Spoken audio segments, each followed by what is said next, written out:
Hello बच्चों। कैसे हो आप लोग। मैं अभिषेक कुमार एक बार फिर से आप सभी का स्वागत करता हूँ स्टडी फंडा प्लेटफॉर्म पे। आज ज्योग्राफी की सेकंड लास्ट वीडियो है।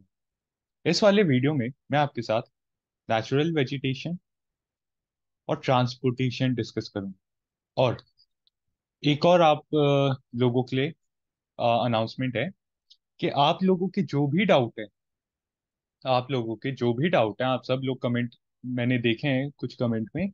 एक शायद दाऊद जी हैं, उन्होंने एल नीनो ला नीना पूछा था। तो ऐसे मैंने दो चार डाउट्स इकट्ठे किए हैं। इन सभी डाउट को मैं कल जो लास्ट हमारी जो लेक्चर आने वाला है ज्योग्राफी का, उसमें मैं इन सारे डाउट्स को क्लियर कर दूंगा। तो तब तक के लिए आप कनेक्टेड रहिए हमारे प्लेटफॉर्म से। तो चलिए शुरू करते हैं आज की lecture, natural vegetation and transport. इसमें हम दो चैप्टर पढ़ेंगे। कौन कौन से? सबसे पहला, इंडिया में कौन कौन से नेचुरल वेजिटेशन है, कहाँ पे प्रेजेंट है, क्या स्पेसिफिकेशन है, क्या डिफरेंस है उन नेचुरल वेजिटेशन में। सब तो घास वो पेड़ घास ही है ना। सब पे हरे हरे वो पत्ते लगते हैं। तो एक दूसरे में क्या अंतर है, कौन कौन से टाइप के पेड़ अलग अलग जगह मिलते हैं, तो वो सब देखेंगे। उसके बाद ट्रांसपोर्टेशन। ट्रांसपोर्टेशन में मैं आपके साथ केवल और केवल एग्जाम में आने वाली चीजें ही डिस्कस करूंगा। जैसे पोर्ट्स, इंडिया के मेजर पोर्ट्स कहाँ कहाँ हैं, क्या उनके सिग्निफिकेंस है, क्या रेलेवेंस है। वो रेलवेज, इंडियन रेलवेज के बारे में, इनके हेडक्वार्टर्स कहाँ है। अगर आप देखोगे तो हर साल एक क्वेश्चन इसके ऊपर पूछा जाता है, रेलवेज का हेडक्वार्टर का।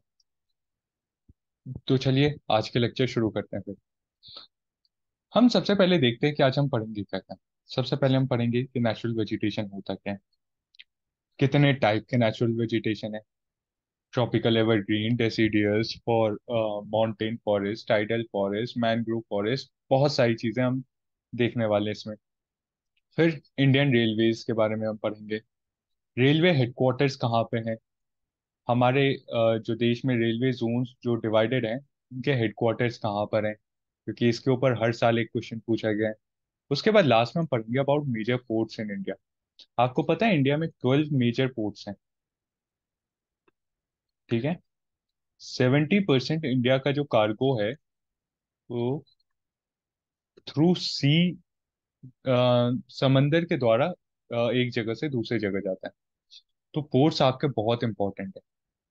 तो फिर हम लास्ट में 12 मेजर पोर्ट्स कौन कौन से हैं, कहाँ कहाँ हैं, उसके बारे में देखेंगे। तो चलिए शुरू करते हैं। सबसे पहले हम देखते हैं नेचुरल वेजिटेशन क्या होता है। So natural vegetation is the endowment of nature. Okay, they grow naturally by following climatic variables. देखो, नेचुरल वेजिटेशन किसी भी एरिया का अपना वेजिटेशन होता है जो नेचुरली ग्रो होता है, जिसमें ह्यूमंस का कोई इंटरफेरेंस नहीं होता है। ये कई चीजों पर डिपेंड करता है। सबसे पहला वहाँ के क्लाइमेट पे डिपेंड करता है कि किस टाइप का क्लाइमेट है। दूसरा, सॉइल पे डिपेंड करता है कि वहाँ की मिट्टी कैसी है। वहाँ पे आपका कौन से टाइप की सॉइल मिलती है, लेटराइट सॉइल मिलती है, ब्लैक सॉइल मिलती है, आपकी एलुवियल सॉइल मिलती है, किस टाइप की माउंटेन सॉइल मिलती है, कैसी सॉइल मिलती है। फिर कितनी बारिश होती है, ज्यादा बारिश होती है तो एवरग्रीन हो जाएगा, उससे कम तो डेसीडियस, सबसे कम तो आपका क्या कहते हैं, डेजर्ट फॉरेस्ट। और टोपोग्राफी, कैसी टोपोग्राफी है अगल बगल की, क्या वो माउंटेन पे मिल रहा है, क्या वो लैंड पे मिल रहा है, क्या वो कोस्टल एरियाज में मिल रहा है। तो इन सब चीजों पे डिपेंड करता है आपका किसी भी एरिया का नेचुरल वेजिटेशन। तो नेचुरल वेजिटेशन क्या हुआ बच्चों? नेचुरल वेजिटेशन हुआ किसी भी एरिया का अपना वेजिटेशन जो कि खुद ग्रो हुआ है, जो कि नेचुरली ग्रो हुआ है उस एरिया में। ये कौन कौन सी चीजों पे डिपेंड करता है? ये प्रेसिपिटेशन, सॉइल, क्लाइमेट, टोपोग्राफी पे डिपेंड करता है। अब the cultivated crops, fruits, orchards are the part of vegetation. ये सब वेजिटेशन के पार्ट है, but they are not natural vegetation. क्यों? क्योंकि आप देखो, क्रॉप्स हो गए, फ्रूट्स हो गए, ऑर्चर्ड्स हो गए, ये सब ह्यूमन द्वारा लगाए जाते हैं, ठीक है। तो ये सारी चीजें ऑल दो वेजिटेशन होती है, लेकिन नेचुरल वेजिटेशन नहीं होती। आई होप आपको समझ आ गया होगा नेचुरल वेजिटेशन क्या होता है। अब कितने टाइप के नेचुरल वेजिटेशन हमारे इंडिया में है, तो उसके बारे में सबसे पहला tropical evergreen forest, rain forest, tropical evergreen forest, ये किस टाइप के फॉरेस्ट होते हैं, कैसे होते हैं, हम देखेंगे। कौन कौन से टाइप के पेड़ यहाँ मिलते हैं वो भी हम देखेंगे। फिर डेसिडियस और मॉनसून टाइप फॉरेस्ट, ये दो टाइप के, डेसिडियस मॉनसून टाइप और ड्राई डेसिडियस, इसमें अंतर क्या होता है वो देखेंगे। कौन कौन से अलग अलग पेड़ यहाँ पे मिलते हैं वो देखेंगे इन दोनों जगह। फिर माउंटेन फॉरेस्ट, ये माउंटेन फॉरेस्ट क्या होता है उसके बारे में पढ़ेंगे। ला उसके बाद देखेंगे हम टाइडल फॉरेस्ट या मैनग्रोव फॉरेस्ट, ये कहाँ मिलते हैं, ये कोस्टल एरियाज में मिलते हैं, ये क्या सिग्निफिकेंस होता है, कैसे होते हैं, ये सब इसके बारे में देखेंगे। लास्ट में सेमी डेजर्ट और डेजर्ट वेजिटेशन, जो कि आपके रेगिस्तान के इलाकों में मिलते हैं, उस टाइप के वेजिटेशन को हम डेजर्ट वेजिटेशन कहते हैं। ठीक है, तो बहुत इंटरेस्टिंग चैप्टर है, शुरू करते हैं। सबसे पहला, tropical evergreen rain forest. Tropical evergreen rain forest, tropical evergreen rain forest वहां मिलता है जहां पे प्रेसिपिटेशन आपके 200 सेंटीमीटर से ज्यादा होती है, जहां पे आपकी बरसात 200 सेंटीमीटर से ज्यादा होती है। ये कहाँ कहाँ होती है, ये आपके नॉर्थ ईस्टर्न रीजन में होती है, जैसे अरुणाचल प्रदेश, मेघालय, असम, नागालैंड, और वेस्टर्न स्लोप्स ऑफ वेस्टर्न घाट। ये वेस्टर्न घाट्स है ना आपके, इसके इस वाले स्लोप पे आपको ट्रॉपिकल एवरग्रीन फॉरेस्ट देखने को मिलेगा। या तराई एरियाज ऑफ हिमालय, हिमालय का जो तराई रीजन है वहां पे, और Andaman group of islands and Lakshadweep, Andaman Nicobar groups of island और लक्षद्वीप आइलैंड, यहाँ पे आपको देखने को मिलेगा। यहाँ पे किस टाइप के पेड़ आपको मिलते हैं, यहाँ पे आपको सैंडलवुड, रोजवुड, गर्जन, मेहगनी, बैम्बू, इस टाइप के आपको पेड़ देखने को मिलेंगे। यहाँ पे आपको बहुत ही ज्यादा घनी ग्रोथ देखने को मिलेगी। यहाँ पे कई डिफरेंट टाइप के कलरफुल आपको बर्ड्स और एनिमल्स भी देखने को मिलेंगे, जैसे एलिफेंट, मॉन्की, लेमूर, और कई डिफरेंट कलरफुल टाइप की बटरफ्लाईज और बर्ड्स आपको देखने को मिलेगी। तो समझ आया ट्रॉपिकल एवरग्रीन फॉरेस्ट कहाँ होता है। कहाँ होता है, जहाँ पे 200 सेंटीमीटर से ज्यादा रेनफॉल होती है। कहाँ कहाँ होती है, ये रीजन में होती है। अच्छा, यहाँ पे कैसे पेड़ मिलते हैं आपके, सैंडलवुड मिलते हैं, रोजवुड मिलते हैं, गर्जन, मेहगनी, बैम्बू मिलते हैं। या यहाँ के पेड़ों की क्या होती है खास बात, यहाँ के पेड़ बड़े इंटेंस होते हैं, बहुत ही ज्यादा इनकी ग्रोथ होती है। ओके, यहाँ पे कई आपको डिफरेंट टाइप के एनिमल्स देखने को मिलेंगे। समझ आया ट्रॉपिकल एवरग्रीन फॉरेस्ट क्या होता है। गुड। ये है आपका ट्रॉपिकल एवरग्रीन फॉरेस्ट, कुछ इस टाइप का दिखता है। देख रहे हो कितना घना है ये, और एकदम ग्रीन है। तो ज्यादा बारिश होती है, ये नॉर्थ ईस्टर्न रीजन या वेस्टर्न स्लोप और वेस्टर्न घाट्स में मिलते हैं। अगला है डेसिडियस और मॉनसून डेसिडियस फॉरेस्ट। देखो, डेसिडियस फॉरेस्ट,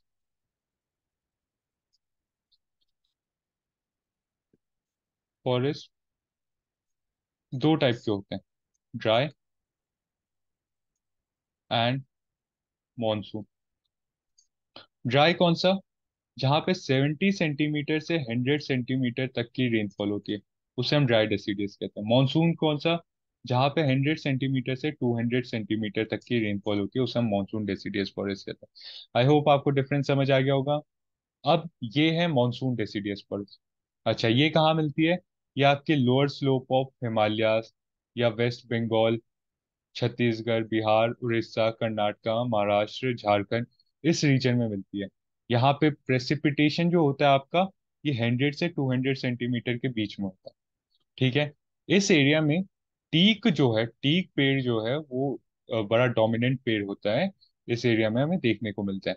टीक के अलावा यहाँ पे और कौन कौन से पेड़ मिलते हैं, देवदार, ब्लूगम, पाल, ऐश, साल, सैंडलवुड, गिबोनी, अर्जुन, खैर, बैम्बू, ये सारे पेड़ आपको यहाँ पे देखने को मिल जाएंगे। इस पेड़ में खास बात क्या होती है, the trees in this forest shade there leaves during dry winter and dry summer.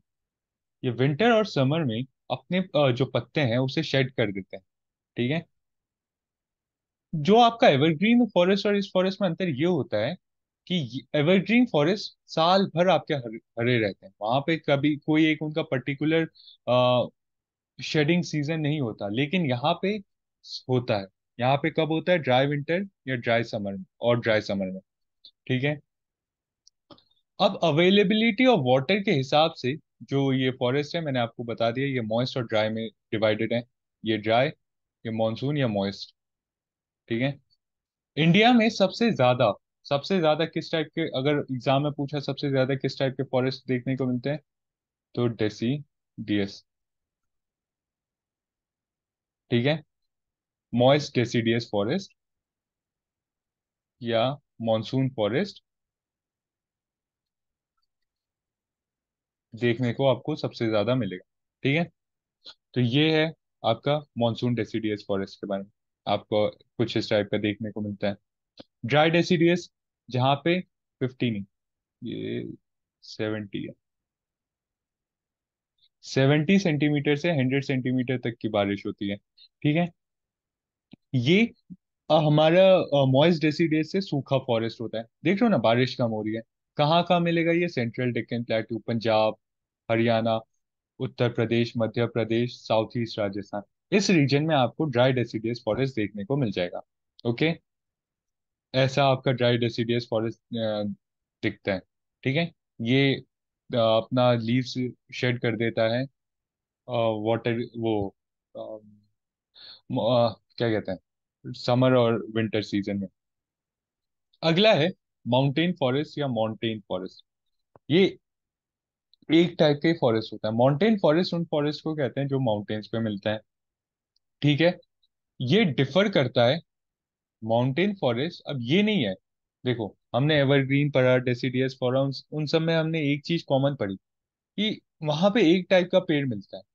But mountain forest में ऐसा नहीं है। माउंटेन फॉरेस्ट में है स्लोप के हिसाब से आपका जो क्या कहते हैं, पेड़ पौधे हैं, उनमें डिफरेंस आता है। उन सबको हम कहते हैं माउंटेन फॉरेस्ट ही है, लेकिन स्लोप के हिसाब से उनमें डिफरेंस आता है। जैसे 1500 मीटर की ऊंचाई तक आपको साल, टीक, बैम्बू देखने को मिल जाएंगे। उससे ऊपर आपको कॉनिफेरस ट्रीज जैसे पाइन, फिर या ओक देखने को मिलेंगे। उससे ऊपर जाओगे तो रोडोडेंड्रन्स एंड जुनिपर्स देखने को मिलेंगे। और उससे भी ऊपर जाओगे तो अल्पाइन ग्रासलैंड देखने को मिलेगा। समझे? तो माउंटेन फॉरेस्ट में अप टू 1500 मीटर्स तक की हाइट पे आपको साल, टीक, बैम्बू और जैसे पेड़ देखने को मिलेंगे। उससे ऊपर जाओगे तो पाइन, फर, ओक ऐसे पेड़ देखने को मिलेंगे। उससे ज्यादा एलिवेशन होगा तो रोडोडेंड्रॉन्स एंड जूनिपर्स देखने को मिलेगा। ठीक है। तो इस टाइप के ये सारे फॉरेस्ट आपके आते हैं under mountain forest. I hope समझ आ गया होगा। ये सब है तो माउंटेन फॉरेस्ट का पार्ट, लेकिन इनमें ये क्लासिफिकेशंस है depending upon the slope. They are classified depending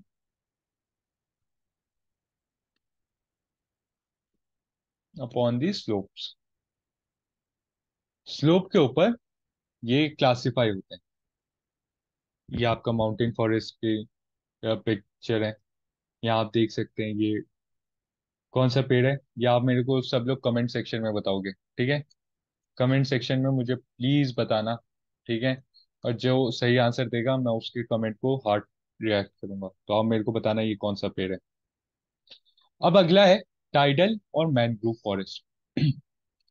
tidal और मैनग्रोव फॉरेस्ट आपके कोस्टल एरियाज में देखने को मिलते हैं। कोस्टल एरियाज या एजेस ऑफ डेल्टाज में देखने को मिलते हैं। ठीक है। जैसे delta of Kaveri, Krishna, Mahanadi, Godavari and Ganga. West Bengal में ये एक बहुत ही फेमस जगह है सुंदरबंस, जहाँ पे आपको सुंदरी ट्री देखने को मिलेंगे। They are type of mangrove tree. ठीक है। अदर टाइडल फॉरेस्ट मतलब और डिफरेंट टाइप के ट्रीज यहाँ पे जो मिलेंगे आपको देखने को, होगला, गरन, पसूर। अच्छा, टाइडल फॉरेस्ट का आपको एक स्पेसिफिकेशन बताता हूँ। यहाँ के जो ट्रीज होते हैं ये सॉल्ट टॉलरेंट होते हैं।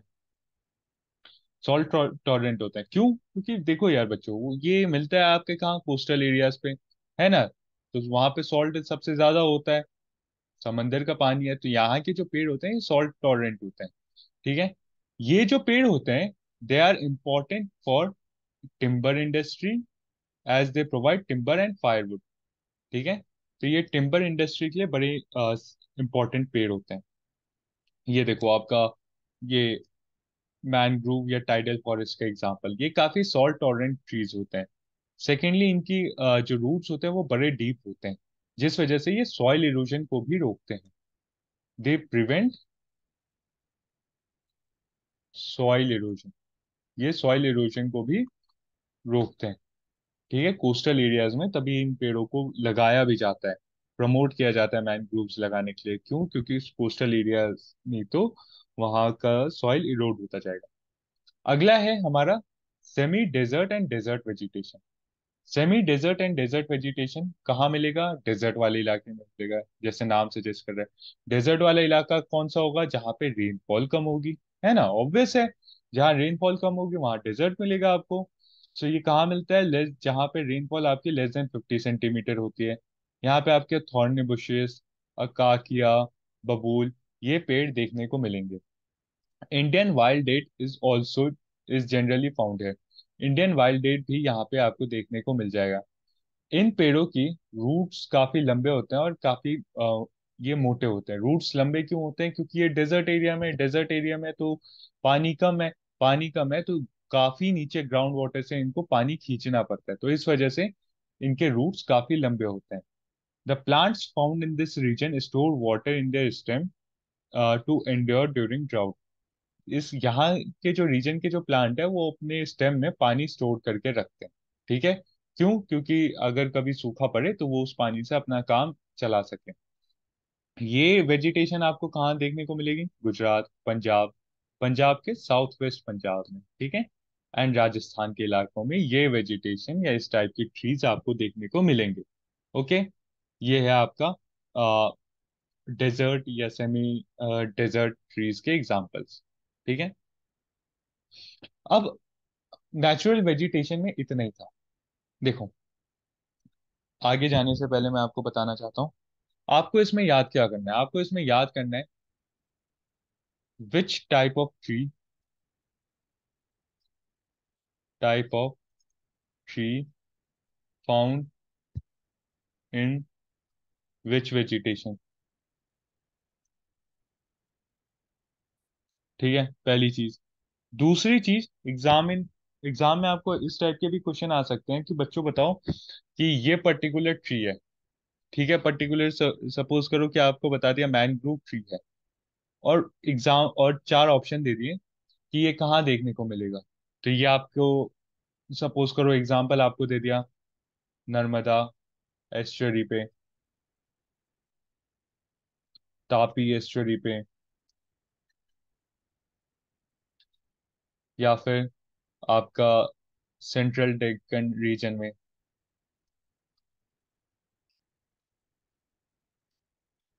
या आपका केरला रीजन में। तो आप क्या आंसर लगाओगे? आप इसका आंसर लगाओगे केरला। क्यों? क्योंकि केरला कोस्टल रीजन है, कोस्टल एरियाज ऑफ केरला ऐसे दिया होगा। तो वो, तो इसमें आपको क्या याद करना है कि कौन से टाइप की वेजिटेशन कहाँ मिलती है। दूसरी चीज, जब मैं अगला चैप्टर आपको क्लाइमेट पढ़ाऊंगा तो आपको ये समझ आ जाएगा कहाँ पे कितनी रेनफॉल होती है। उससे आप ये भी पता लगा पाओगे कि इस वेजिटेशन, ये जो ट्री है ये यहाँ मिलता है। दूसरा, डिफरेंस बिटवीन वेजिटेशन,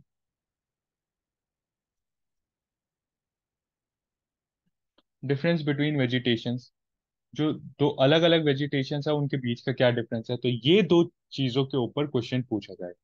तो आपको ये दो चीज अच्छे से याद करना है। मैंने अपने, हम जो लेक्चर है, लेक्चर के नोट्स में सारी इंपॉर्टेंट चीजें अपनी तरफ से लिख दिया है।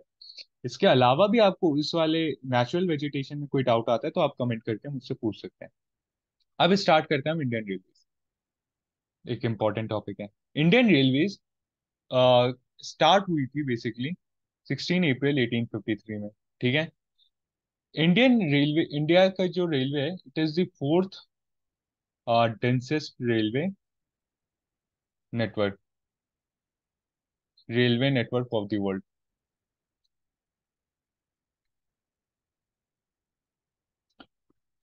ये चौथी सबसे घनी रेलवे नेटवर्क दुनिया की है, इंडियन रेलवेज। ठीक है, ये पॉइंट याद रखना। एक्वर्थ कमिटी 1920-21 में आई थी, जिसने रेलवेज के लिए एक सेपरेट रेलवे बजट का कहा था कि रेलवे के लिए हमें एक अलग से रेलवे बजट निकालना चाहिए। देखो, पहले होता यह था कि गवर्नमेंट एक ही बजट निकालती थी जिसमें रेलवे का भी हिस्सा होता था, लेकिन रेलवे उस समय बहुत ही इंपॉर्टेंट अंग्रेजी सरकार के लिए था, क्योंकि रेल से ही वो सारा जो भी ट्रेडिंग का उनका होता था या लूट करके जो ले जाना होता था, सब चीज वो आ, रेल के थ्रू इधर से उधर ले जाते थे। तो रेलवे उनके लिए बहुत ही इंपॉर्टेंट एसेट था।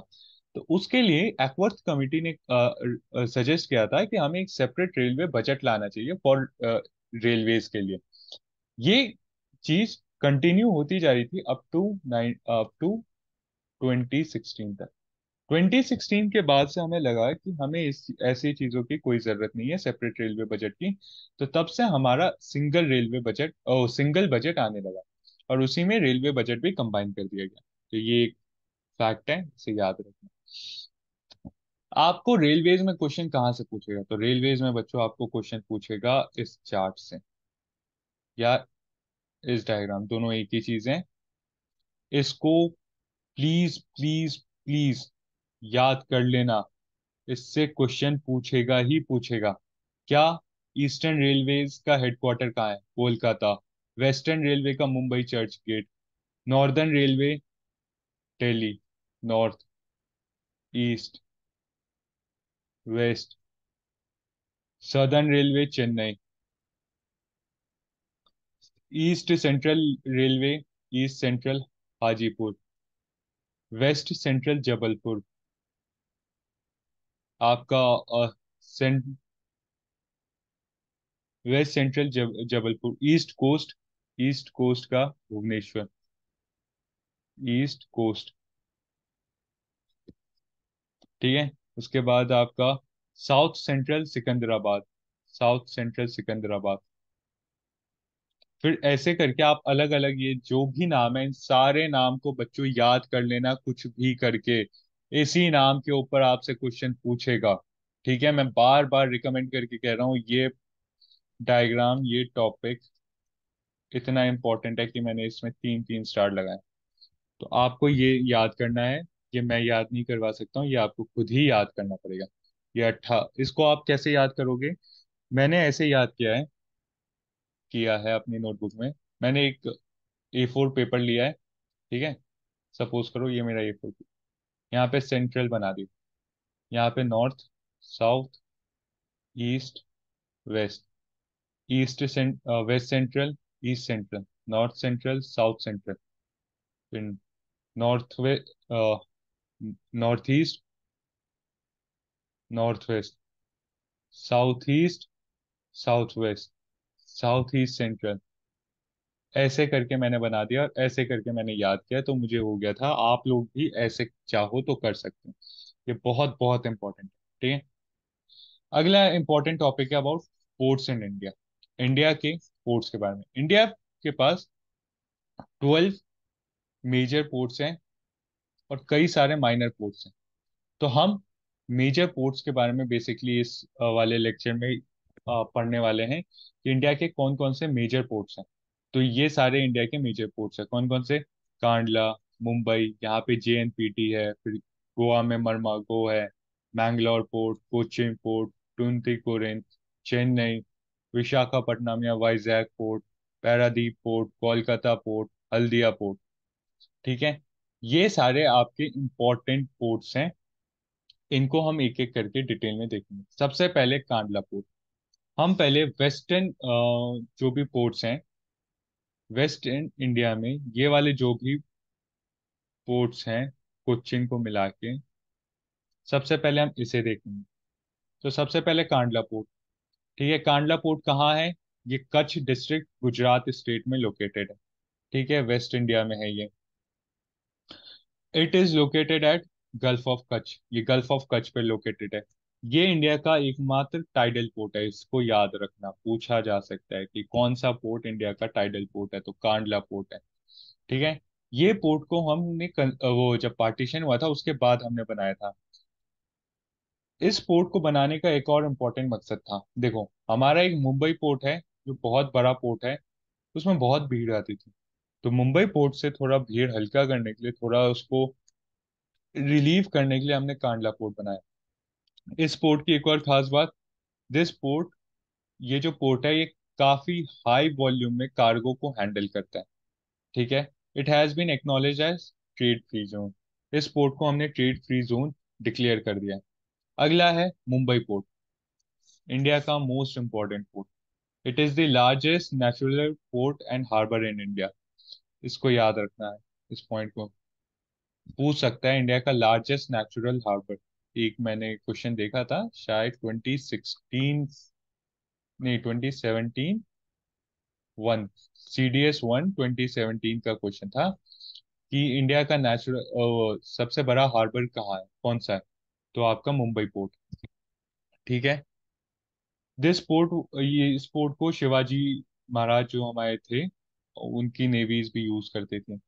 ये इसमें तीन अलग अलग टाइप के डॉक्स हैं, लेकिन आपको इसको याद करने की जरूरत नहीं है, ठीक है, ये सिर्फ ऐसे ही मैंने दे दिया। It is the busiest port in India. Jawahar Dweep is an island in the harbour. एक यहाँ पे एक आइलैंड है जवाहर द्वीप। मुंबई पोर्ट क्या हैंडल करता है? Crude, petroleum and petroleum products को मुंबई पोर्ट हैंडल करता है। क्या? Crude, crude oil, petroleum and petroleum products को।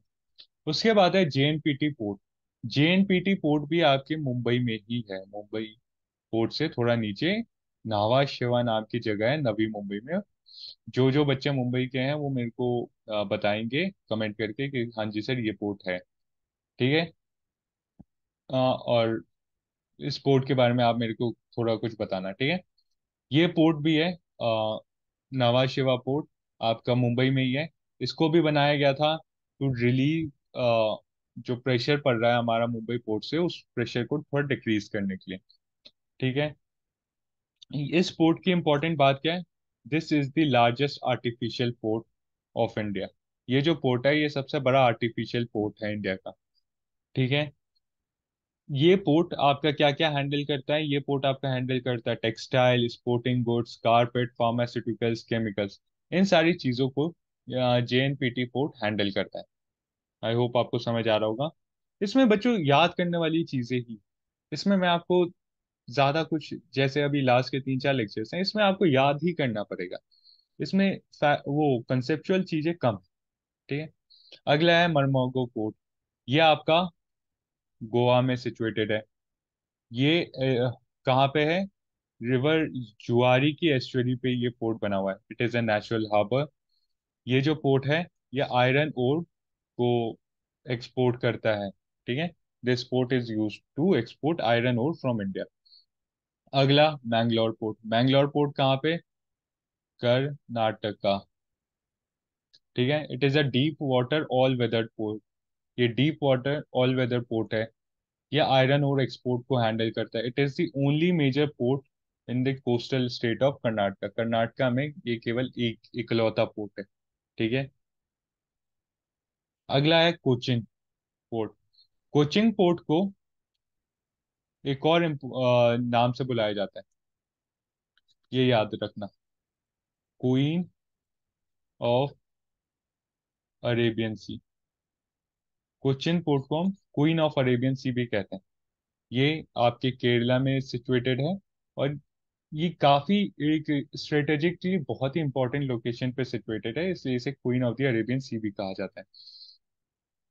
The port lies on two islands in the Lake of Kochi, Wellington Island and Vallaparadam Island. ठीक है। ये इन दो आइलैंड पे सिचुएटेड है। It is also an example of tidal port. ये भी tidal port का एक एग्जाम्पल है। This port is generally called as natural gateway for industrial and agricultural produce market of south west India. ये जो port है इसे गेटवे कहा जाता है industrial and agricultural produce of south west India का। ये पोर्ट एक्सपोर्ट करता है स्पाइसेस, टी एंड कॉफी को, ठीक है। इसमें आपको कोचिन पोर्ट में सबसे इंपॉर्टेंट याद रखने वाली चीज क्या है? ये it is known as queen of the Arabian C. Cochin port is known as queen of the Arabian sea. तो ये याद रखना। अब हमारे वेस्टर्न इंडिया के साइड के सारे पोर्ट कंप्लीट हो गए हैं। अब हम पढ़ेंगे ईस्टर्न साइड के हमारे पोर्ट्स। तो सबसे पहले Kolkata port. Kolkata port is the only riverine port in India.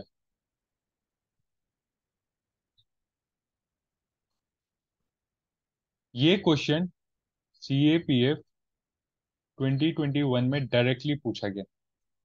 Kolkata port is the only riverine major port in India. ठीक है, ये only riverine major port in India है।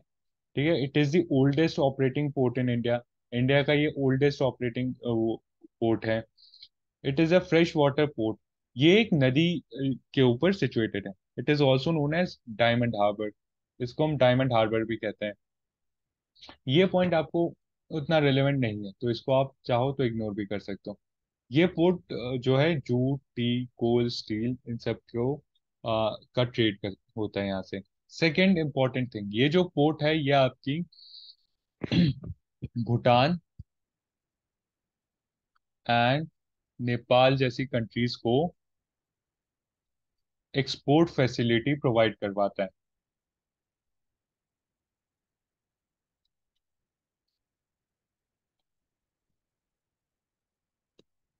ये जो पोर्ट है ये एक्सपोर्ट फैसिलिटी प्रोवाइड करवाता है भूटान और नेपाल जो लैंडलॉक्ड कंट्रीज हैं उनको। अगला है Paradip port. Paradip port is the first major port commissioned after independence. ये आपका उड़ीसा में सिचुएटेड है। ठीक है, it is located at the confluence of Mahanadi river and Bay of Bengal. Mahanadi river और बे ऑफ बंगाल के कॉन्फ्लुएंस पे सिचुएटेड है। इट इज अ वेरी ये डीप वाटर पोर्ट है। ठीक है, ये बहुत डीप पोर्ट है। In fact it is the deepest port of India. It export iron and aluminium. Iron और ये आयरन और एल्यूमिनियम के एक्सपोर्ट के लिए इस्तेमाल किया जाता है। ओके, अगला है आपका विशाखापट्टनम पोर्ट। विशाखापट्टनम पोर्ट कहाँ? Andhra Pradesh. It is a natural harbour and also called second largest port by volume. ये इसको हम सेकेंड लार्जेस्ट पोर्ट भी कह सकते हैं by the volume of cargo it handles. मतलब कितना ये जो है रॉ मटेरियल या माल जो कहते हैं वो कितना हैंडल करता है उसे हम कहते हैं। The port is located midway between Chennai and Kolkata port. ये जो पोर्ट है ये चेन्नई और कोलकाता पोर्ट के मिडवे पे लोकेटेड है। ये यहाँ पे ये गलत है, it is not the deepest port. आपका Paradip port is the deepest port of India. ठीक है, it trades iron ore, coal, alumina and oil. ये इन चीजों का ट्रेड करता है Visakhapatnam port. Last and important port Chennai port. Chennai port इसको पहले मद्रास पोर्ट भी कहते थे। It is second largest container port in India. ठीक है, बिहाइंड जेएनपीटी पोर्ट।